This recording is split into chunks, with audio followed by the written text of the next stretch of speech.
Баршаңызға сәлем, сіздермен бірге дәрігер невропатолог Ақжарық Ынсызқазықызы.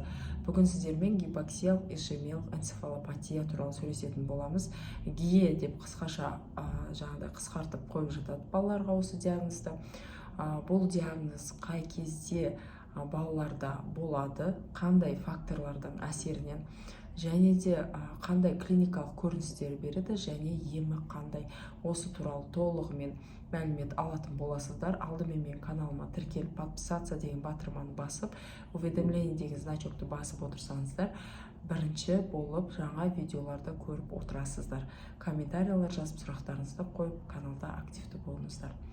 Ал енді гипоксиялық ишемиялық энцефалопатия туралы сөйлесейік.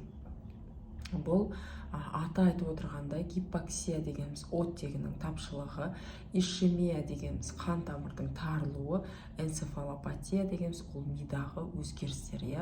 Яғни белгілі бір себептерге байланысты мидың қан тамырлары қысылады, сол жерде оттегінің жедел тапшылығы пайда болады, содан кейін барып мидағы белгілі бір өзгерістер пайда болады. Яғни бізде мида өзгеріс пайда болғаннан кейін біздің миымыз бүткіл ағзаға жауап беретіндіктен бүткіл ағзада өзгерістер пайда болады. Сондықтан гипоксиялық ишемиялық энцефалопатия дегеніміз ол тек қана мидағы ғана емес, бүткіл ағзада уже көрініс береді. Ал енді гипоксиялық ишемиялық энцефалопатияның ең негізгі пайда болу себептері. Мысалы, бала ерте босанатын болса, мысалы, ерте босанған әйелде жиі кездесуі мүмкін, яғни қауіп қатер факторлар деп атаймыз.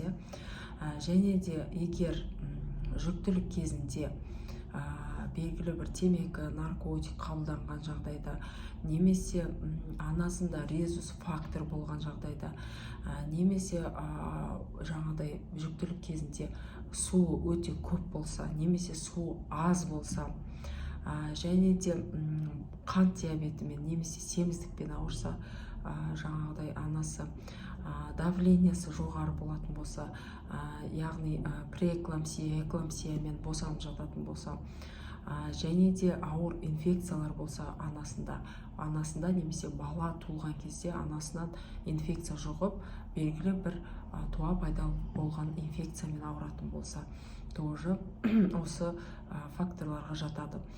Және де бала мысалы іштей өспей қалатын болса, яғни кейбір балалар болады, определенный возрастта уже іштей өспей қалады. Яғни весі де бір қалыпты, мысалы 6 айлыққа сәйкес, мысалы 9 айда 6 айлық баланың көрсеткіштерін көрсетуі мүмкін. Және де белгілі бір дәрі-дәрмектерді анасы қолданған жағдайда тоже возможно. Осындай сияқты, немесе отслойка, плацентаның мысалы ажырап кетуінен көп қан кетсе, мысалы 2-3 дәрежелі қан кету, немесе бала кіндігі оралып қалса, немесе кіндігі қандай да бір инфекция түсетін болса, қысылып қалған жағдайда, осындай кездерде, яғни осы гипоксиялық ишемиялық энцефалопатияның пайда болуы мүмкін. Енді бұл диагноз, мысалы, гипоксиялық энцефалопатияның өзінің 3 кезеңдері болады. Яғни бірінші ол жеңіл, сосын орташа және ауыр дәрежелер болады. Яғни жеңіл және орташа дәрежеде бала мысалы өте әлсіз болады. Жылағанның өзі әлсіз болады балада. Рефлекстері, тонустары өте төмен болады балада. Бала көгеруі мүмкін, немесе аяқ қолдарында діріл болуы мүмкін, құсуы мүмкін бала, және де аяғын тіремеуі мүмкін бұндай балалар, және бүткіл ағзасында әлсіздік болады. Ал егер ауыр дәрежелі гипоксиялық ишемиялық энцефалопатия болатын болса, ол өте ауыр асфиксия. Яғни бұндай балалар көбінесе реанимацияда жатады. Бұл жерде бүткіл ағзасында өзгерістер болады. Бала өте әлсіз болады, немесе мүлдем осмотрға реакция бермейді, есін жоғалтады, кома немесе сопыр жағдайында болады. Және де тонустары мүлдем төмен, немесе вообще тонусы болмайды. Және де тыныс алу бұзылыстары болады, яғни баланың тыныс алу ритмі бұзылады.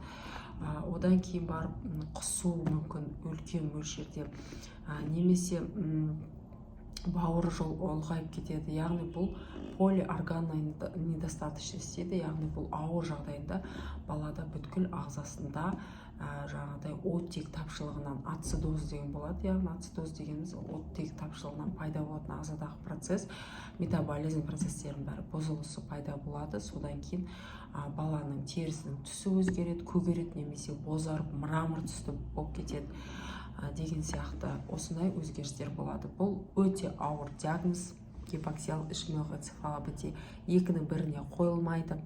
Бұл видеоны түсіріп отырған себебім гипоксиялық ишемиялық энцефалопатия деп қойылып жататын болса, осындай сіздердің балаларыңызда туылған кезде белгілер болу керек. Туылған кезде уже Апгар шкаласымен 3 балдан төмен болады обычно бұндай балаларша. Сондықтан бұл екінің бірінде кездеспейді бұл ауру. Бұл кәдімгідей өте ауыр диагноз. Енді бұндай балалардың лечениесі медикаментозный, яғни дәрі-дәрмектік ем, оны дәрігер тағайындайды. Және гипотермия, яғни балаға гипотермия дегеніміз гипотермия дегеніміз қазір біреуге келіп гипотермия дегеніміз ол кәдімгі баланы минус температураға, жаңағыдай градусты төмен, минус емес, енді градусты төмендетіп баланың бүткіл ағзасының, сөйтіп жаңағыдай қан тамырлары тарылуының арқасында миға қарата қан көп жаңағыдай бөлінуін жаңағыдай қадағалайды. То есть баланың бүткіл жаңағыдай температурасын, денесінің температурасын төмендетеді. Бұл гипотермия дейді, иә. Біраз уақыт баланы жаңағыдай гипотермия әдісіне салғаннан кейін баланы согревание дейді, яғни уже денесін қайтадан қалпына келтіреді. Сол кезде тамырлары жаңағыдай перифериялық сыртқы тамырлар тарылады да, мидағы қан тамырлар жаңағыдай ұлғайып, миға қарата қан көп бөлінеді. Осындай принциппен жаңағыдай ем жасалады. Және де әрине медикаментозный лечение жасайды. Ал гипоксиялық ишемиялық энцефалопатиядан кейін орташа және жеңіл дәрежедегі балалар обычно жақсы шығуы мүмкін, яғни біраз уақыт реанимацияда жатып, немесе біраз уақыт ем қабылдап, бала жаңағыдай уже 3-ші, 4-ші, 5-ші суткада бері қарауы мүмкін. Ал егер ауыр дәрежелі болатын болса, көп жағдайларда және последствиялар болады, яғни мида определенный өзгерістер, балаларда задержкалар, ДЦП және тағы да басқа диагноздар артынан болуы мүмкін.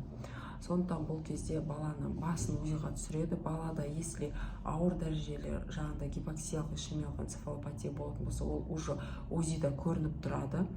Және де обычно перевентрикулярная лейкомаляция деген болатын болса, яғни именно қол аяқтың жұмысына жауап беретін областьта жаңағыдай өзгеріс болатын болса, ол ары қарата әртүрлі ДЦП немесе басқа да белгілер беру мүмкін.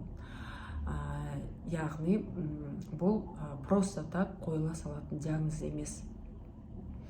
Сондықтан осы видео сіздерге пайдалы болған болса, онда сіздер лайк басып, комментариялар жазып, сіздердің балаларыңызға бұндай диагноз қойды ма, қоймады ма, сол туралы ойларыңызды бөлісіп, және де алдағы уақытта қандай видеолар көргілеріңіз келеді жазып кетсеңіздер, болашақта сондай видеолар жасайтын боламыз.